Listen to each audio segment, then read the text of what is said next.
അപ്പോൾ നമുക്ക് ഈ കാണുന്ന ഒരു സീക്രട്ട് കാർഡ് ഉണ്ടാക്കിയാലോ? അപ്പോൾ അതെന്താണെന്ന് വെച്ചാൽ നമ്മൾ നടുക്കുള്ള ഹാർട്ട് കീറി കൊടുക്കുമ്പോൾ അതിൻ്റെ ഉള്ളിൽ നമ്മൾ കൊടുക്കുന്ന ആളോട് പറയാനുള്ള എന്തെങ്കിലും സീക്രട്ട് മെസ്സേജസ് ഉണ്ടാവില്ലേ? അത് കാണാൻ പറ്റും. അത് ദാ ഇങ്ങനെയായിരിക്കും ആ ഒരു സീക്രട്ട് കാർഡ്.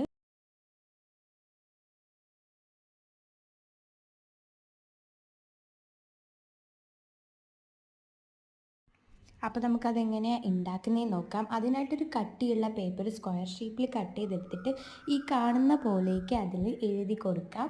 അപ്പോൾ അതിൻ്റെ ഉള്ളിൽ എന്താണെന്ന് വെച്ചാൽ ആ ഒരു സീക്രട്ട് മെസ്സേജും എഴുതി കൊടുക്കുക കേട്ടോ. എന്നിട്ട് അതിൻ്റെ പുറമെ ഒരു ഹാർട്ട് ഷേപ്പ് ആ ഒരു സീക്രട്ട് മെസ്സേജ് കവർ ആവുന്ന രീതിയിൽ കട്ട് ചെയ്ത് ഒട്ടിക്കുക. ഒട്ടിക്കുമ്പോൾ ഞാൻ ഈ കാണിക്കുന്ന പോലെ ചുറ്റിനും മാത്രം ഗം തേക്കാനായിട്ട് നോക്കുക. എന്നിട്ട് ഒട്ടിച്ചതിന് ശേഷം ഇഷ്ടമുള്ള ഡിസൈനൊക്കെ കൊടുത്തിട്ട് നടുക്കൊരു ചെറിയ കീറലും കൂടി ഇട്ട് കൊടുത്താൽ കീറാൻ സിമ്പിളായിരിക്കും കേട്ടോ. അപ്പോൾ അത്രയേ ഉള്ളൂ. ഇഷ്ടപ്പെട്ടാൽ ലൈക്ക് ചെയ്യുക, സബ്സ്ക്രൈബ് ചെയ്യാൻ മറക്കണ്ട. പിന്നെ ഒന്ന് ട്രൈയും കൂടി ചെയ്ത് ഇഷ്ടമുള്ളവർക്കൊക്കെ കൊടുത്ത് അവരെയും കൂടി ഹാപ്പി ആക്കുക കേട്ടോ.